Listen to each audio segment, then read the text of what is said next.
Hey, Indian Creek 8th grade students, it's Professor Blazek, and I'm here with today's e-learning lesson. It is Tuesday, May 5th, Cinco de Mayo, and I hope everyone is having a great morning. I hope you had a great day yesterday and Monday, and let's jump into our daily updates.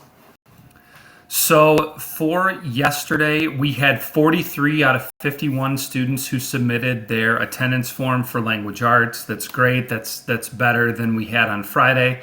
And I feel like better than we've had the last couple Mondays too. So thank you for everyone who submitted that.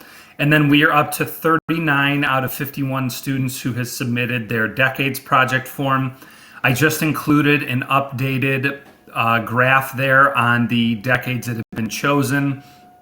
Obviously not too big of a change from yesterday, but still the more recent decades are the ones that are reigning supreme, with the 90s and 2000s tied for the most, 2010s, then the 80s, and then just a couple people going with the 70s. So again, for anybody who hasn't chosen their decade yet and would like to do one that not as many people are looking into, the 70s and the 80s would be the ones to go for that. All right, so then for today's class plan, we'll go over our Google form for today. We will be reviewing Chapter 9 of Animal Farm. There was a lot that went on, very sad scene at the end there, very frustrating. You know, this is kind of like the crescendo, the ultimate moment where the true evil of Napoleon and the other pigs is exposed. We'll talk about the characters for the allegory chart that you should be filling out for your assignment for today. And then we'll briefly touch on the optional Chapter 9 response, which the answer to and anything you might need will be covered when I'm talking about Chapter 9. So if you want that, it'll all be there for you. Then just a reminder of the Decades Project for Social Studies, and then we will be good to go for today. All right, I just want to apologize for anyone who's watching.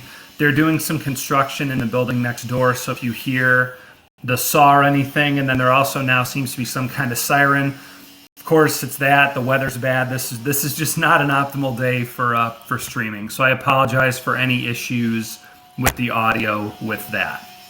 All right, so some of the highlights from yesterday's journal, where I asked you to just tell me your favorite joke, were here on these next three slides. I again broke them down by the different classes. One that a couple students sent in that I thought was funny. Yesterday I saw a guy spill all his Scrabble letters on the road, and I asked him, what's the word on the street? I thought that was pretty good. Why did the student eat his homework? Because the teacher told him it was a piece of cake. A horse walks into the gym, and the gym teacher says, why the long face? That's a pretty classic one.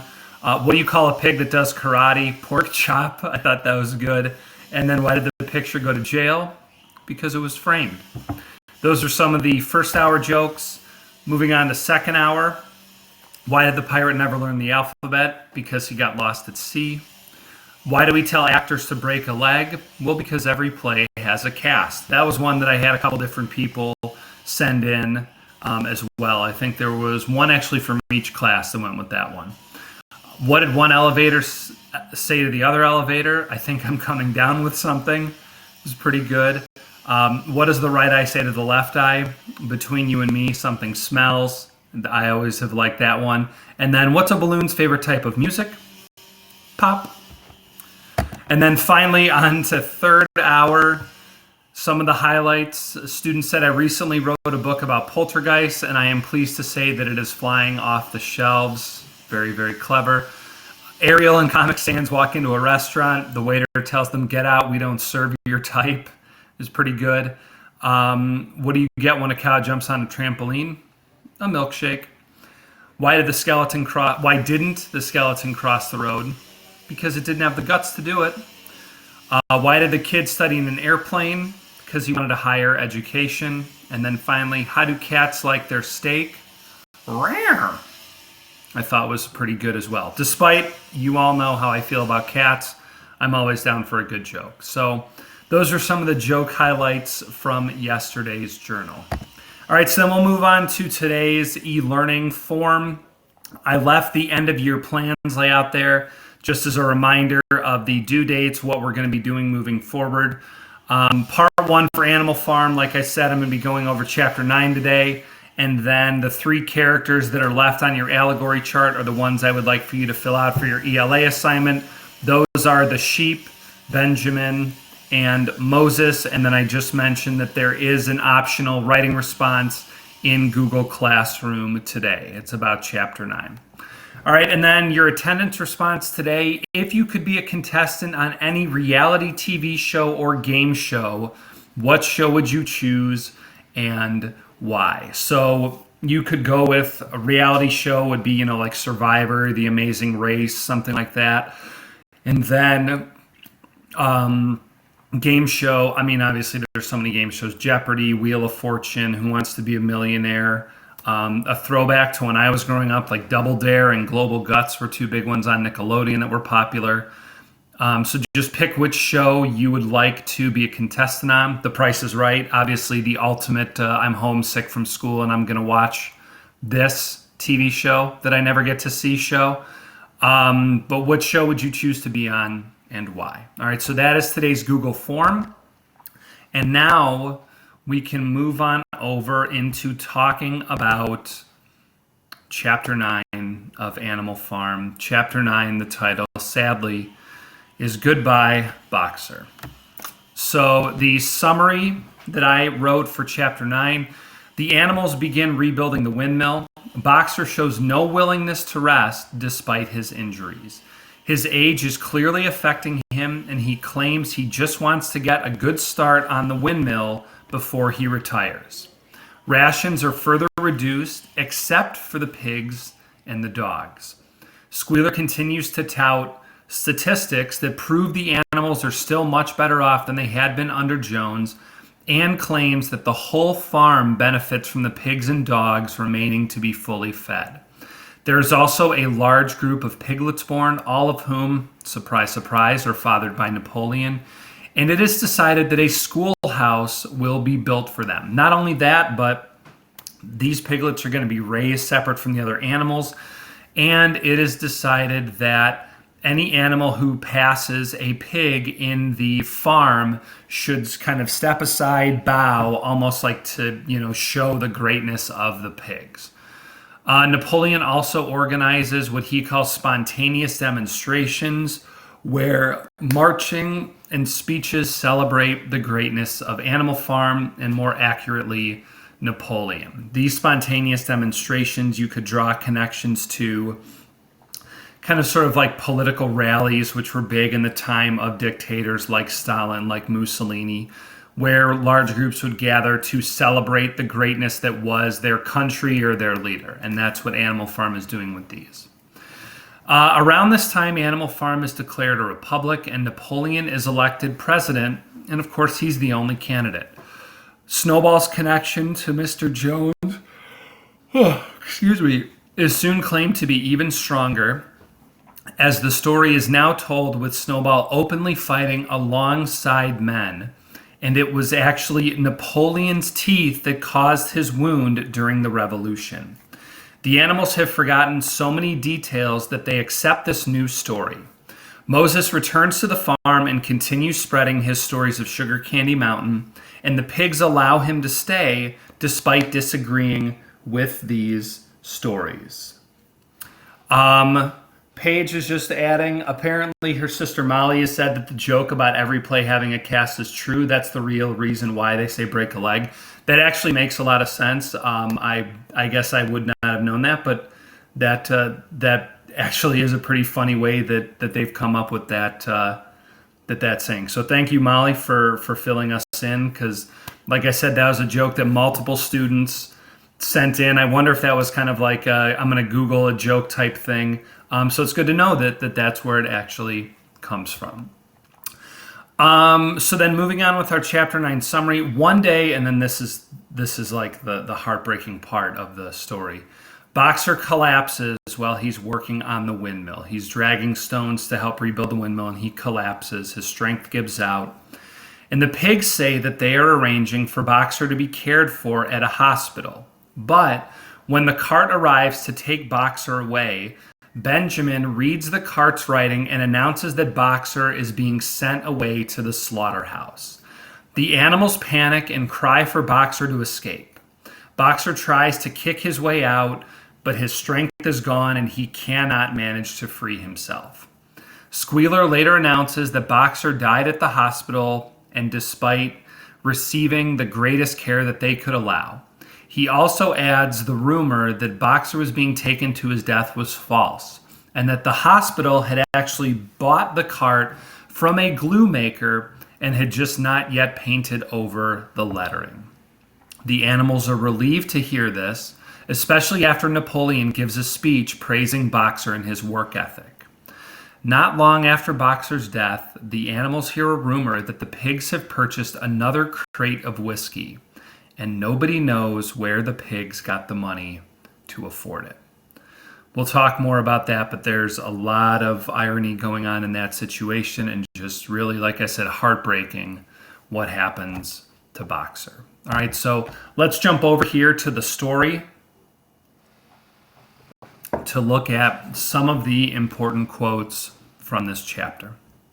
So right here, this paragraph towards the beginning, talking about how life was hard and that once again, all rations are being reduced except for the pigs and the dogs. And there's a line here that says, a too rigid equality in rations, Squealer explained, would have been contrary to the principles of animalism, which is obviously ridiculous because that's like saying rations being completely equal goes against this belief that all animals are equal. It's one of those, again, Squealer just using his intelligence and the fact that the other animals believe everything he says to his advantage. He goes into talking about how, these readjustments are still much better than the days when Mr. Jones had been in charge. He continues to give out his figures of how much better life has been. And it talks about how the animals believe everything he says, and that, even though Jones has kind of basically faded out of all of their memories, they know that life is rough, that they're often hungry, they're often cold, but somehow in the back of their minds, they know that it was worse in the old days. And it's interesting because I think most people would say at this point, things are equal to when Jones was in charge, if not worse. But because of Squealer, the animals don't realize that things are the way that they are. They can't see the truth because it's being blurred for them by Squealer. Then right here, we just have a brief little section about the piglets that are born, that they are going to build a schoolroom for them, and that the section I highlighted talks about how Napoleon is handling their education.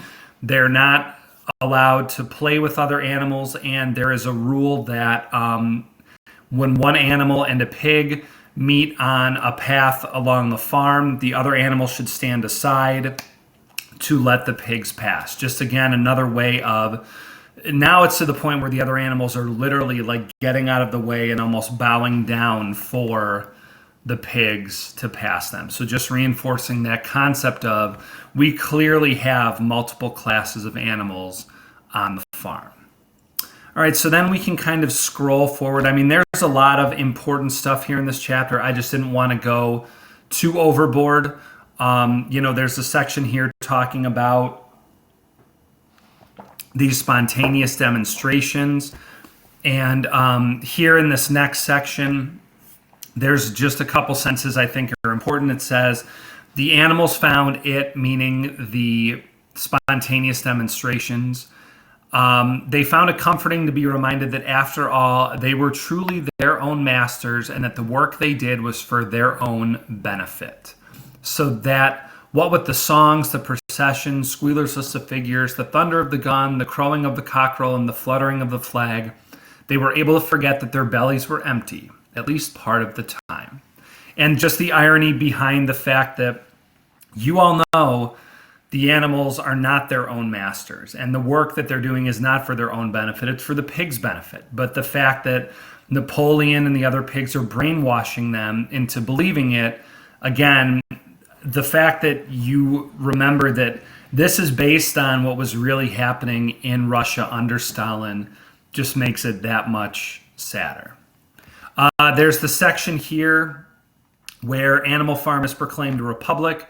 Napoleon is chosen as the president, and then just the latest update on Snowball, where now it's that he's said to be openly fighting on Jones's side. He apparently went into battle screaming the words "Long live humanity," and that the wounds on Snowball's back, which the animals can still remember seeing, were actually from Napoleon's teeth and not from Mr. Jones's gun. Again, Snowball in 4 chapters now, and he's still being used to help keep Napoleon in power and spread this belief that Napoleon was a great leader, that he's led the revolution.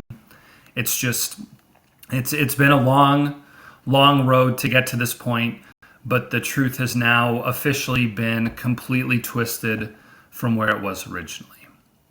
Right? And then I believe this last section, scrolling down, it looks like, so you'll notice this last basically page of the chapter I highlighted, just because it's so important and also, like I said, so heartbreaking. So let's just talk about Boxer. He falls. He is clearly not well. There's talk about him being able to retire, and he kind of senses this as, this is my moment. I've made a good start on the windmill, and hopefully I'll heal from this. I'll be able to enjoy the rest of my life in the orchard. He talks about he and Benjamin getting to spend some time together, and the pigs make arrangements for him to be sent to this great hospital. Well, when the cart shows up, all the animals are, they're bidding him goodbye, goodbye, Boxer, take care. And Benjamin comes yelling and says, can't you see what's written on the van? And it turns out that the van is labeled for a horse slaughterer and glue boiler. And Benjamin's telling them they're actually taking Boxer to his death to the slaughterhouse. And so the animals obviously freak out at this. They go running after the cart. They yell for Boxer to try and break himself out. And there's a section where you can hear Boxer trying to kick his way out, but because he has become so weak, he's not able to do it, and Boxer is taken away, and they never see him again. And so then there's the scene where, oops, I didn't mean to scroll down that far. This scene where Squealer is then telling the other animals that unfortunately Boxer has died, and that he was there at his bedside, and that he Boxer's last words were, "Forward in the name of the rebellion, long live Animal Farm, long live Comrade Napoleon. Napoleon is always right."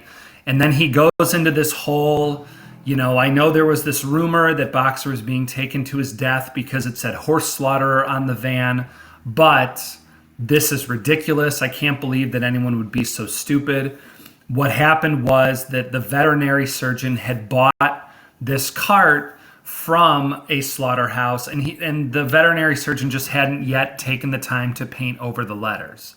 And so obviously you all know that this is a load of baloney, and obviously not the truth, but the other animals, because of their lower intelligence, because Squealer can convince them of anything, they take this explanation as being true, and so in their minds, Boxer was actually taken to the hospital and just happened to die from his injuries. And so then going down kind of the final nail in the coffin, pardon the pun, but Napoleon gives this speech in support of Boxer, talks about how he was this great worker, reminds them of Napoleon's 2 maxims, "I will work harder," and "Comrade Napoleon is always right." He says that every animal should think this way.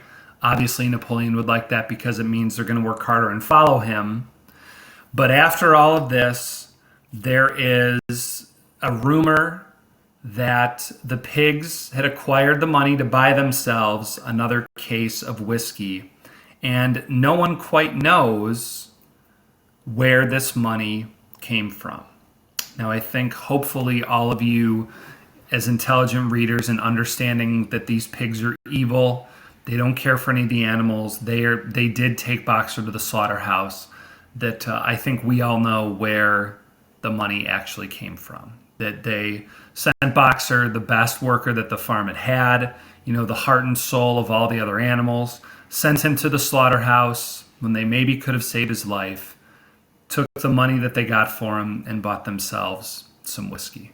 So Like I said, very, very heart-wrenching scene, incredibly sad. Like I said, if for anyone who wasn't convinced that these pigs are evil, that they are only looking out for themselves, that they don't care about anyone else, this should be just a reinforcement of that. And like I said, keep in mind, this is based on the real treatment of people. When Joseph Stalin was in power, he could not have cared less about the working class of the Soviet Union and was willing to let them die for his betterment. And so, so that is the end of chapter 9. Those are some of the important sections. Like I said, I really wanted to highlight that whole deal with Boxer just to make sure that everyone's clear what George Orwell is telling us. All right, so then here is a barn update. No changes in this chapter. We will see some moving forward. Still 3 that have changed, and of course there's the one, no animal shall drink alcohol to excess. Obviously the animals were doing just that at the end of chapter 9 with that whiskey that they got from Boxer's death. So then the only assignment for language arts today, after reading chapter 9 of Animal Farm, please complete the allegory chart for the 3 remaining characters. We have Moses, we have Benjamin, and we have the sheep. So I will be talking about those tomorrow, but that is your language arts assignment for today. Make the allegory connection and then explain the connection between the character and their historical figure. And like I said, I'll be going over that tomorrow. All right. Then there is an optional chapter 9 writing response that, we haven't had a ton of people doing these optional writing responses, and I get it, I understand. But just wanted to put it out there for people who wanted to have the opportunity to boost their grade and to practice their writing before the end of the year. So this one, just asking again about dramatic irony, where you as a reader understand something that the characters in the story don't. And we're looking at Boxer's final days and what happens to him and what's ironic about it. So I had just talked about that towards the end of the chapter.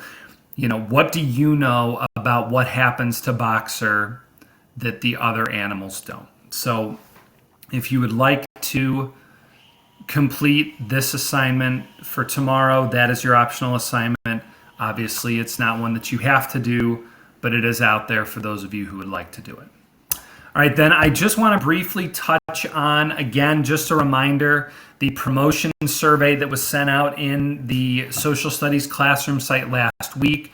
We would like all of the responses by tomorrow, by the end of the day tomorrow, I believe. So just please make sure if you haven't filled that out yet, that you get it sent in, asking if you would prefer to try and do the promotion ceremony in June or July if large group gatherings are permitted by the state, or if you would rather go with a virtual promotion, I would guess through Zoom or Google Hangouts or something like that. So just make sure that you get that vote in.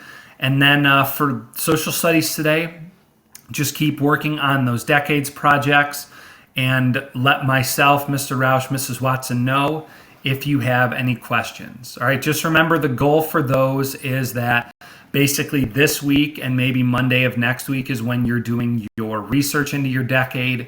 And then those last maybe 4 or 5 class periods is when you would be putting your slides together. Obviously, you don't have to break the work up like that if you're doing a little bit of research into the famous people and then doing your slide or your presentation part for that, then doing some research into events and back and forth. That's totally okay. For the wanting to pace yourself out, that was kind of how we had thought about it when we were assigning this project. So just so you know where you're supposed to be at for the project as well. All right. But yeah, so language arts, allegory chart for Benjamin, for the sheep, and for Moses. I'll be talking about those tomorrow. Then tomorrow you'll be reading chapter 10, the end of Animal Farm. We're basically done with the story. There are still plenty of things left to happen, so just be ready for that. And then there is the optional chapter 9 response in addition to the Google form with the journal response as well. And then for social studies, just keep on keeping on with your decades project. Looking forward to seeing how those turn out at the end of the year as well. Like I said, email with absolutely any questions. We're here for you with anything that we can do. It always brightens our day to hear from any of our students. You know, like I said, it's hard to believe that it's been as long as it's been that we've been here on e-learning. So we're so close to the end of the year, you know, and we're here to help with anything that we can to help you get to that final finish line. But otherwise, I hope everyone has a great rest of your day. Everyone stay safe, stay healthy, and I will see you all tomorrow.